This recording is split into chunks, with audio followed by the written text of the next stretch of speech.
Varicose veins కి సరైన చికిత్స కోసం సంప్రదించండి ఎవిస్ హాస్పిటల్. నమస్తే రమగారు. నమస్తే జయ. రమగారు, మనకి మార్గశిర మాసంలో గురువారాలకు కూడా ప్రత్యేకమైన విశిష్టత ఉంది. లక్ష్మీదేవికి పూజ చేస్తాం కదండి, ఒకసారి ఆ విశిష్టత మాట్లాడుకుందామండి. ఏటా చెప్తున్నాము, మళ్ళీ ఇప్పుడు కూడా కొత్తగా ఇంకొకసారి చెప్పుకుంటాం. మార్గశిరము పురుషోత్తమ మాసం అని చెప్పుకున్నాం ముందే. మనం విష్ణు సంబంధమైన మాసం. ఇప్పుడు మనం విష్ణు సంబంధమైన మాసాలని ముందు మాసాల్లో కూడా చెప్పాం. అవును. శ్రవణ నక్షత్ర సంబంధమైనది శ్రావణ మాసం. అప్పుడు లక్ష్మీదేవి పూజ విశేషంగా అయ్యవారిని కూడా చదువుకోండి. అక్కడి నుంచి శ్రావణం తర్వాత భాద్రపదం లేదు, ఆశ్వీజం తర్వాత కార్తీకం. ఆశ్వీజ మాసం అంతా దుర్గా పూజ చేసాం. అవును. తర్వాత కార్తీకమేమో దామోదర ప్రీత్యర్థం చేసాం. ఈ మార్గశిరము సాక్షాత్తు విష్ణు స్వరూపం. అక్కడ కార్తీక దామోదర ప్రీత్యర్థం శివాభిషేకం దుర్గాభిషేకం చెప్పుకున్నాం. శివాభిషేకం చెప్పాం, కార్తీక దామోదర ప్రీత్యర్థమే సాలగ్రామ దానం అన్ని కూడా అలా చెప్పాం. ఇక్కడ పూర్తిగా ఇది విష్ణు మాసమే. అయితే ఈ విష్ణు మాసంలో ఉన్న గురువారాలు చాలా ప్రత్యేకమైనవి. మామూలుగా మనం శుక్రవారం లక్ష్మీ పూజ చేయటం మన ఆనవాయితీగా ఉంటుంది. అవును. ఇంచుమించు భారతదేశం అంతా కూడా ఫ్రైడే శుక్రవారం లక్ష్మీదేవికి అంకితం చేసి ఉంచుతారు. అవును, చేస్తారు. అట్లాగే ఈ ప్రత్యేక మాసంలో గురువారం కూడా లక్ష్మీదేవికి అంకితం చేయబడి ఉంటుంది. మనం అనంగానే మనమంతా గురువారం గురువారం అంటాం. లక్ష్మీవారం అనే వాళ్ళు చాలా మంది కనపడతారు. పల్లెటూర్లలో మనం వింటుంటాం లక్ష్మీవారం అంటాం. ఈ శుక్రవారం నాడు ఏ ఏ పనులు చేయకూడదు, డబ్బులు ఇవ్వకూడదు, ఇల్లు తడిపెట్టబెట్టే ఇల్లు బూజులు దులపకూడదు. కొన్ని ప్రాంతాల్లో ఈ గురువారాన్ని లక్ష్మీవారం అంటాం. మనకు కనిపిస్తుంది, పల్లెటూళ్ళల్లో కనపడుతుంది. అది కాక పల్లెటూళ్ళలో మనవాళ్ళు కాదు, తుని ఆ ప్రాంతాలు, విశాఖపట్నము శ్రీకాకుళం ఆ వైపు కొంచెం ఒరిస్సా వైపుకి వెళ్లే కొందికి దాన్ని లక్ష్మీవారంగానే చెప్తారు. లక్ష్మీవారం అంటారు. ఆ రోజున మనం ఇళ్ళు బూజులు దులపటం కానీ, తర్వాత ఏమో చెత్త బయట పడేయటము, పాత సామాన్లు తీసి బయట పారేయటము అలాంటివి కూడా చెయ్యరు. గురు శుక్ర 2 రోజులు పట్టింపే వాళ్ళకి. ఓకే. మనం మిగిలిన రోజులంతా శుక్రవారమే పాటించిన మార్గశిరంలో మాత్రం ప్రత్యేకంగా లక్ష్మీ పూజ చేసుకోవటం ఒక విధానంగా కనపడుతుంది. ఇప్పుడు మనం మామూలుగా అసలు రోజువారీ లక్ష్మీ పూజ కాకుండా మార్గశిర గురువార వ్రతం అని ఒక నోము కూడా ఉంది. నోముకు ఒక నియమం, పూజ అయ్యేదాకా ఏమీ తినకూడదు. గురువారం నాడు నెత్తికి నూనె రాసుకోకూడదు, పూజ అయ్యేదాకా తలకాయ దువ్వుకోకూడదు, ఏమీ తినకూడదు. ముందు చెప్పిందే ఇది. తర్వాత పూజ అయిపోయాక ప్రసాదం పుచ్చుకుని ఈ కథని ఎవరికైనా చెప్పాలి. తెలిసిన వాళ్ళకైనా సరే కథ విను అని ఫోన్లో అయినా కథ చెప్పేయాలి. ఇది నియమం. ఈ నియమం ప్రకారం మనకి ఇళ్లలో ఎవరికైతే మార్గశిర గురువార వ్రతాలు ఉన్నాయో, నోములు వ్రతాలు ఉన్న కుటుంబాలు కొన్ని ఉంటాయి, అలవాటుగా అనుచరణంగా వచ్చినవి. మీకు అలవాటు ఉంటే లక్షణంగా చేసుకోండి మీ పద్ధతుల ప్రకారం. అలవాటు లేదు, మనకు తెలీదు, మనం ఇప్పుడే వింటున్నాం, లేదా 4 ఏళ్ల క్రితం చెప్పడం మొదలుపెట్టాం, 4 ఏళ్ల నుంచి వింటున్న వాళ్ళు, ఇవాళే వింటున్న వాళ్ళు కూడా హాయిగా సంతోషంగా లక్ష్మీ పూజ చేసుకోండి. మార్గశిర మాసం పురుషోత్తమ మాసం కాబట్టి అమ్మవారి లక్ష్మీదేవి నిత్యానపాయిని, ఆయన్ని అనుసరించి ఉంటుంది. స్వామివారే సాక్షాత్తు స్వరూపంగా భావించేటువంటి మార్గశిరంలో ఆమెని గురు శుక్ర 2 రోజులు పూజించండి. గురువారం నాడు మనం ఎలాగో కథ చెప్తాం కదా, అవును, హాయిగా ఈ కథ వినేయండి. ఆ కథ అందేసుకుని అక్షంతలు చేత పుచ్చుకోండి. లక్ష్మీ పూజ అయిపోయాక చివర ఆ కథ విన్నాక అక్షంతలు కొన్ని అమ్మవారి మీద వేసి కొన్ని మన మీద వేసుకోండి. ప్రత్యేకంగా స్వరూపము ఏమీ పెట్టుకోక్కర్లేదు. మీ ఇంట్లో ఏ లక్ష్మీదేవి పటం ఉందో, ఏ లక్ష్మీదేవి విగ్రహమో ప్రతిమా విశేషమో ఉంటుంది. కొంతమంది దగ్గర కాయిన్స్ ఉంటాయి, బంగారు రూపులు ఉంటాయి, వాటికి పూజ చేసుకునే అలవాటు ఉంటే చక్కగా ఆ రూపుకే, ఆ ప్రతిభకే, ఆ ఫోటోకే పూజ చేసుకోండి. లక్ష్మీ పూజ సులువుగా చేసుకునే విధానం చిన్న చిన్న పుస్తకాలు దొరుకుతాయి. లక్ష్మీ పూజా విధానం కొనుక్కోండి, 5-10 రూపాయల్లో దొరుకుతుంది. ఓకే. ఆన్లైన్ కూడా లక్ష్మీ పూజా విధానం దొరికేస్తుంది. మీరు శ్రీ సూక్తంతో చేసుకోవచ్చు. మామూలుగా షోడశోపచారాల పూజకి కూడా చిన్న చిన్న పుస్తకాలు అవైలబుల్గా ఉంటాయి. అవి చూసుకుని చక్కగా చేసేసుకోండి. పూజ చేసుకోవటం 5 వారాలు 4 వారాలు వస్తాయి. ఈ సంవత్సరం 4 గురువారాలు ఉన్నాయి. ఎందుకంటే డిసెంబర్ 2 నుంచి మనకి మార్గశిర మాసం మొదలైంది. పోలిపాడ్యం చేసుకున్నాం కదా. అంటే ఈ నెల 4 గురువారాలు ఉన్నాయి. 4 గురువారాలు వచ్చినాయి. మార్గశిర గురువారాలు 4. ఒక సంవత్సరం 5 వస్తాయి. అవును. 5 వచ్చినప్పుడు 5 రకంగా చేసుకుంటాం. 4 వస్తే ఇక 4 రకంగా. ప్రతి వారము ఒక్కొక్క నివేదన చేసే విధానం వ్రతస్థులకి, ఎవరైతే మార్గశిర గురువార వ్రతం ఉందో వాళ్ళకి, మనలాంటి వాళ్ళకి ఆ హడావిడ ఏం లేదు. మామూలుగా చక్కగా పరమాన్నం వండటం, కొంచెం శనగపప్పు వేసి వండుకోండి. మీకు ఓపిక ఉండి చేతొచ్చి శక్తియుక్తులుండి బాగా సేవించాలన్న ఆస్తి ఉంటే బూరెలు అలాంటివి కూడా చేసుకోవచ్చు. శనగపప్పుతో బూరెలు చేస్తాం కదా, అమ్మవారికి శనగపప్పు ప్రీతి. లక్ష్మికి సంబంధించిన ధాన్యాలలో ఈ పప్పుల్లో ఇది ముఖ్యమైనది శనగపప్పు. మీకు ఎవరు చెప్పారు? ఇలాంటి చొప్పదంటు ప్రశ్నలు వేయకండి దయచేసి. శనగపప్పు ఇలాంటి లక్ష్మీదేవి ప్రశ్నలు కూడా ఎదుర్కొంటున్నారు రమణ. బ్రహ్మాండంగా ఎదురు. మీకు ఎవరు చెప్పారు? మీరు వెళ్ళి అడిగారా? ఆవిడ మీ పక్కింట్లో ఉంటుందా? ఇలాంటివి అడుగుతారు. అంటే సనాతనంగా వస్తుంది, మన మన మనం ముందు తరం వాళ్ళు చేశారు, మనం చేస్తున్నాం, అట్లా చేసుకుంటూ పోతాం కదా. పోతాం అంతే. లక్ష్మీదేవి దానికి ఇష్టమని ఒకళ్ళు వచ్చి చెప్తారా? చెప్పాలా? అడుగుతారమ్మా. ఉమ్. నువ్వు ఎంత సీరియస్ మ్యాటర్ గురించి మాట్లాడినా దాని మీద ఒక చొప్పదంటూ ప్రశ్న అంటారు, దాన్ని వేస్తూ ఉంటారు. మీకు కావాలంటే మీ పక్కింట్లో లక్ష్మీదేవి ఎవరన్నా ఉంటే కనుక్కోండి. మా పక్కింట్లో ఉంది లక్ష్మీదేవి. మా ముందు ఇళ్లలో ఉంది, చెప్తుంది. ఆ, అది మా ముందు ముందు ఇళ్లలో తరాల్లో ఉంది మనకి. అందుకని మనకు తెలిసింది. అంతే. శనగపప్పుతో ఏదో ఒక పదార్థం చేసుకోండి. పరమాన్నం చేసుకుని పెట్టుకోవచ్చు అమ్మకి, మీ ఓపిక. ఉమ్. నివేదన చేసుకోండి చక్కగా. గురువారం నాడు లక్ష్మీదేవిని పూజించి, శుక్రవారం నాడు ఎలాగో మనం ప్రతి శుక్రవారం పూజ చేసుకునే అలవాటు ఉన్న వాళ్ళు మానేయాలా అని డౌట్ వస్తుంది. మానొద్దు. ఓకే. ఈ నెలలో వారానికి 2 సార్లు లక్ష్మీదేవిని పూజిస్తాం. రోజు లక్ష్మీ పూజ అలవాటు ఉన్న వాళ్ళ సంగతి ఇక మహత్తరంగా ఉంటుంది, వాళ్ళు ఎలాగూ చేసుకుంటారు. శుక్రవారం స్పెషల్తో పాటు గురువారం కూడా స్పెషల్ చేసుకోండి. దీనికి ఒక వ్రత కథ కూడా ఒకటి చెప్పబడుతుంది. చిన్న కథే, అది చెప్తాను. పూర్వం ఒక బ్రాహ్మణ కుటుంబం ఉండేది. పెద్ద భార్య, మొదటి భార్య చనిపోయింది. ఆ భార్యగా సుశీలని ఒక కూతురు ఉండేది. ఈ పాపాయి ఉండగానే తండ్రి ఇంకో ద్వితీయ వివాహం చేసుకున్నాడు. ఇలాంటి కథలు విన్నప్పుడు ఈ రెండో పెళ్ళి ఎందుకు చేసుకోవాలి, అదే భర్త చనిపోతే వాళ్ళ అమ్మ పెళ్లి చేసుకుంటుందా, ఇలాంటి ప్రశ్నలు కూడా ఎప్పుడూ తలెత్తుతూనే ఉంటాయమ్మా. పురాతనపు పద్ధతుల్లో ఏంటంటే ఆడవాళ్ళు లేనిదే ఇళ్ళు నడిచేవి కాదు. మగవాళ్లే ఆడపని మగ పని చేసేసేయటము కుదిరేది కాదు. పైగా బ్రాహ్మణ గృహాలలో వీళ్ళకి అగ్ని అవన్నీ నియమాలు ఉండేవి. తప్పకుండా యజనం చేయాలి, రోజువారీ హోమము, దానికి స్త్రీ సహాయం చాలా అవసరం. ఆడవాళ్ళు హోమానికి ఉండటమే కాకుండా సహాయానికి రెండిటికి కావాలి. ఓకే. ఒక ఆడపిల్ల ఉంటే దానికి వివాహం చేయాలన్నా తల్లి లేనిదే, ఆడమనిషి లేనిదే అవన్నీ సాగవు. కాబట్టి తప్పకుండా ద్వితీయ వివాహాలు జరిగేవి. పురాతన గాథల్లో మనకి ఇవే కనపడతాయి. మన తాత ముత్తాతల్లో ఇద్దరిద్దరు భార్యలు ఉన్న వాళ్ళు మనకే ఉంటారు బోళ్ళంతమంది. మనమే కొంచెం పూర్వ చరిత్ర తిరగేస్తే అవునండి, అవును. మన ముందు 3-4 తరాల ముందు ఖచ్చితంగా కనపడతారు ఉంటారు. మనకి.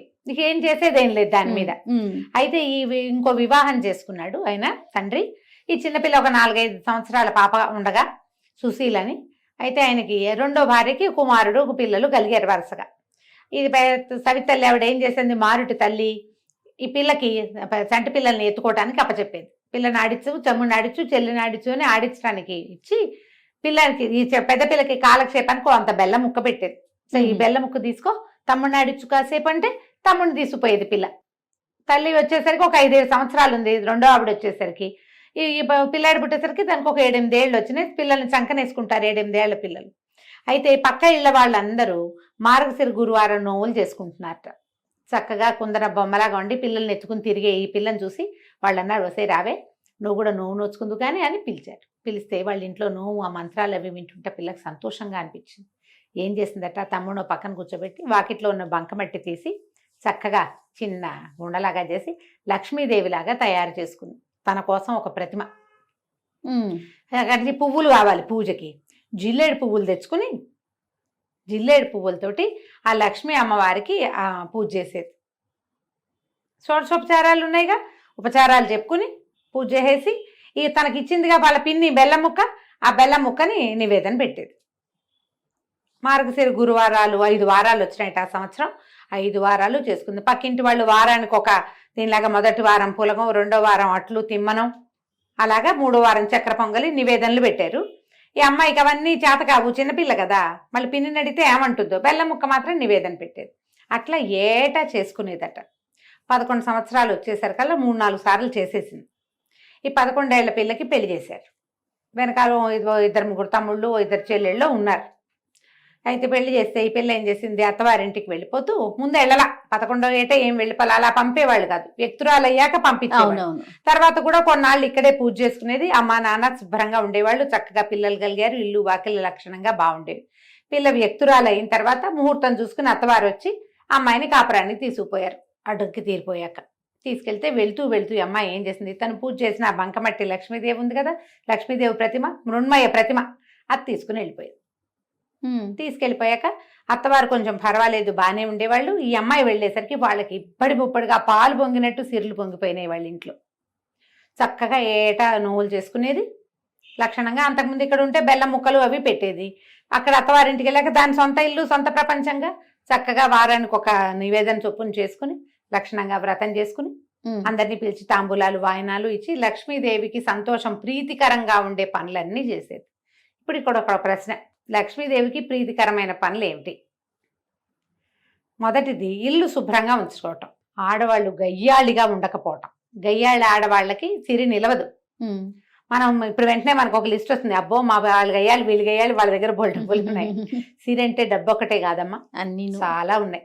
సౌభాగ్యం, భర్తలతోటి ఆనురూప్యం, వాళ్ళతోటి ఒక కలిసి ఉండటం, సంతానము, ఆరోగ్యం, నలుగురిలోను పెంపు, ఘనత, ఇవన్నీ కదా ఐశ్వర్యం అంటే. చక్కగా ఉండేది. ఈ ఇష్టం వీటితో పాటుగా ఇల్లు శుభ్రంగా ఉంచుకోవటం, ఇవన్నీ కూడా వచ్చిన వాళ్ళని అతిథి అభ్యాగతులను సేవించడం లక్ష్మీదేవికి ఇష్టం. ఇల్లు వాకిళ్ళు శుభ్రం, మనుషులు శుభ్రంగా ఉండటం, పూజ గది ఎప్పుడు కళకళలాడుతూ ఉండటం, వచ్చిన వాళ్ళని కనుక్కోవటం, మంచి ప్రవర్తన, పోట్లాటలు కలహ కారణాలు ఉండకపోవటం, అవి లేని చోట లక్ష్మి ఎప్పుడు స్థిరంగా ఉంటుంది. అన్ని రకాల లక్ష్ములు బాగుంటాయి. అయితే ఏమైంది, ఇప్పుడు ఎప్పుడైతే ఈ పిల్ల వివాహం అయ్యి అవి అడ్డుదీరి వెళ్ళిపోయిన తర్వాత మెల్లిగా తండ్రి పరిస్థితి దిగనాసి వెళ్ళిపోయింది. నానాటికి తీసుకట్టు నాగం భట్టు అయ్యింది. చివరికి కూతురు బాగా సంపన్నురాలు అయ్యేసరికి వీళ్ళు దిగనాసి వెళ్ళిపోయారు. ఏమిటో ఎప్పటికప్పుడు పోవటమే వాళ్ళ ఇంట్లో, ఏది నిలిచేది కాదు. ఎంతో బాధగా ఉండేది తల్లికి తండ్రికి. అయితే ఏం చేశారట వాళ్ళు, తమ్ముడిని పంపించిందట పినతల్లి. కొంచెం పర్వాలే బాగానే చూసింది, అంత పెద్దగా అయ్యాలేం కాదు ఆవిడ. అక్కయ్య దగ్గరికి వెళ్ళరా, మన పరిస్థితి బాగుండలేదని చెప్పు, ఏదైనా ఇస్తే పట్టుకురమ్మని పిల్లవాడిని పంపించింది. కొడుకేమో వెళ్ళాడు వాళ్ళ ఇంటికి. వెళ్తే అదే అక్కయ్య వాడికి అన్నం పెట్టి అన్ని 4 కనుక్కుని, అయ్యో వీళ్ళ పరిస్థితి బాగుండలేదు, డబ్బుగా ఇచ్చి పంపిస్తే చుట్టుపక్కల వాళ్ళు చూస్తారు, భర్త వాళ్ళు ఏమనుకుంటారోనని ఏం చేసింది, ఒక వెదురుగాడని ఇంత పొడుగాటి కర్రని జాగ్రత్తగా తొలిపించి దాని నిండా బంగారు నాణేలు పోసి దాన్ని కవర్ చేయించేసి, ఒరే ఇంటికి పట్టుకెళ్ళరా తమ్ముడు అని కర్ర చేతులు పెట్టింది. ఈ పిల్లాడు అది అక్క కర్రే ఇచ్చింది అనుకున్నాడు, అందులో డబ్బులు ఉన్నాయనే సంగతి తమ్ముడికి అమ్మాయి చెప్పల. కర్ర పుచ్చుకుని వెళ్ళాడు. వెళ్ళేసరికి అలా మధ్యదారిలో ఎక్కడో కర్ర దేనికో ఆనించి ఎక్కడో కూర్చుని పడుకుని నిద్రపోయాడు. అది వాడి సొంత కర్ర కాదు కదా, అలవాటు కూడా లేదు, మర్చిపోయి వెళ్ళిపోయాడు. ఎవరో చేపాటి కర్ర బాగుందని తీసుకుపోయారు. వాళ్ళు అదృష్టవంతులైతే వాళ్ళకి దొరుకుంటుందా లక్ష్మీదేవి. తల్లి అడిగింది, ఏమి ఇచ్చిందిరా అక్క అంటే, ఏమో మా కర్ర ఇచ్చింది, అది నేను ఎక్కడో వదిలేశాను అన్నాడు. ఆవిడకి అర్థం కాల, కూతురు ఏం పంపింది ఏమిటి సంగతి. మళ్ళీ కొన్నాళ్ళు పోయాక మళ్ళా కొడుకుని పంపించింది. కొడుకుని పంపిస్తే ఈ అమ్మాయి ఏం చేసింది, ఈసారి నాన్న కోసం ఒక జత చెప్పులు కుట్టించాను, చెప్పులు పెట్టుకెళ్ళమని ఆ చెప్పులు జాగ్రత్తగా పక్క కుట్లు ఊడదీసి చెప్పుల నిండా బంగారం కాసులు పెట్టి కుట్టించేసి చేతిలో పెట్టింది. ఇప్పుడు చెప్పలేదు. పిల్లాడు చెప్పకూడదు, ఊరికే చెప్పులు నాన్నకి అంటే పట్టుకుపోతాడు అనుకుంది. ఒక గుడ్డలో చుట్టిచ్చింది. వాడు ఆ చెప్పుల మూట దీని మీద పెట్టి ఒక గట్టు మీద పెట్టి చెరువు గట్టును పడుకున్నాడు చల్లగాలికి. ఎవరో చెప్పులు పెట్టిపోయారు. 3వసారి మళ్ళీ పంపించింది తల్లి 2 నెలల తర్వాత. ఈ అమ్మాయి ఒక గుమ్మడికాయ పై డిప్ప తీసి లోపల గింజలన్నీ తీసేసి దాని నిండా బంగారు కాసులు పోసి పంపించింది. ఆ బంగారు కాసులు గుమ్మడికాయ కూడా వాడు వదిలేశాడు. అంటే సంధ్యావందనాన్ని దిగాడు, ఎవరో గుమ్మడి పండు బాగుందని బ్రాహ్మలు ఎవరో వెళ్తున్న వాళ్ళు ఎవరో వదిలిపెట్టి పోయారనుకుని తీసుకుపోయారు. ఇక చివరికి తల్లికి అనిపించింది, ఇక్కడ అమ్మాయి ఏదో సహాయం చేయడానికి ప్రయత్నం చేస్తోంది, పంపిస్తోంది ఏవో వస్తువులు, సరిగ్గా తేలేకపోతున్నాడు. సరే నేనే వెళ్తానని తండ్రిని పెద్ద కొడుకుని వదిలిపెట్టి చిన్నపిల్లలు ఆడపిల్లలు ఉంటే వాళ్ళందరినీ వెంబడి పెట్టుకుని పెద్ద కూతురు ఇంటికి వెళ్ళింది. తల్లి పేదగా ఉన్న తల్లి మాసిపోయినట్టున్న చెల్లెళ్ళని చూసి పిల్ల బాధపడి తల్లిని చక్కగా పోషించి 10 రోజులు ఉంచుకున్నాక ఇదంతా ఏం జరిగింది ఏమిటి మాట్లాడుకుంటే, అమ్మ బంగారు కాసులు పోసానే ఏమైపోయినాయో అంటే, ఎవడో అదృష్టవంతులకు దొరికింది, మనకు అదృష్టం లేదు. ఈ అమ్మాయి ఏమంది, ఇంకా 10 రోజులుంటూ మార్గశిర మాసం రాబోతుంది, నేను మార్గశిర గురువారం నోవులు నోచుకుంటానమ్మా, నాతో పాటు నువ్వు కూడా నోచుకుందు కానీ ఇక్కడే ఉండమని తల్లిని చెల్లెళ్ళని ఉంచుకుంది. ఏమీ తినద్దమ్మా, గురువారం పొద్దున్నే చెప్పింది, ఏమీ తినద్దంటే సరేనంది ఆవిడ. పిల్లలందరినీ కూర్చోబెట్టి సద్దెన్నాలు పెట్టమంటే అమ్మమ్మ సద్దన్నం పెడుతూ పెరుగన్నంలో ఉప్పేయి అన్నారట పిల్లలు. ఉప్పు సరిపోయిందో లేదో చూద్దామని ఒక సద్దెన్నం ముద్ద నోట్లో వేసుకుంది. కూతురు, అయ్యో అమ్మ అన్నం తిన్నావు ఇంకేట పనికి వస్తుంది, తినకూడదుగా, మెతుకు కూడా పోకూడదు లోపల. కూతురు నోచుకుంది నోము. తల్లి సర్దు కూరుకుంది, ప్రసాదం తిని ఊరుకున్నారు. రెండో వారం ఏం చేసింది, పిల్లలకి నెత్తికి తలగా నూనె రాస్తూ ఆ నూనె చేతులు నెత్తికి రాసుకుంది. చాలా మంది చేస్తాం అట్లా. ఇప్పుడు మాయిశ్చరైజర్ కూడా ఎక్కువ పోసుకున్నాం అనుకో చేతిలో, ఎవరో ఒకరి చేతిలో రాసేస్తాం. ఆ నెత్తికి రాసుకునేసరికి నూనె రాసుకోకూడదు, అసలు నూనె రాసి తలంటి చేయకూడదు గురువారం నాడు. మామూలుగానే పనికిరాదు, ఇప్పుడు అస్సలు పనికిరాదు, పూజకు పనికిరాదు, నోముకు అడ్డంకి.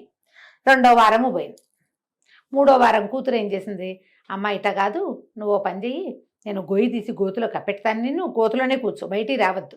తర్వాత పూజ పనంతా తెముల్చుకుని పూజకు ఏర్పాట్లు అయ్యాక నేను లేవదీస్తాను, అప్పుడు నీళ్లు పోసుకుని పూజలో కూర్చుందు. కానీ నీ తల్లిని ఒక దేనికోసమో తీసిన గోతిలో కూర్చోబెట్టి పైనకు ఒక చిన్న పల్చటి చెక్క ఒకటి అడ్డం పెట్టి అమ్మాయి పని చేసుకుంటుంది.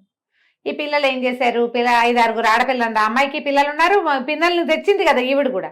పిల్లలు ఆడుకుంటూ అరటిపళ్ళు తిని తొక్కలు పడేశారట.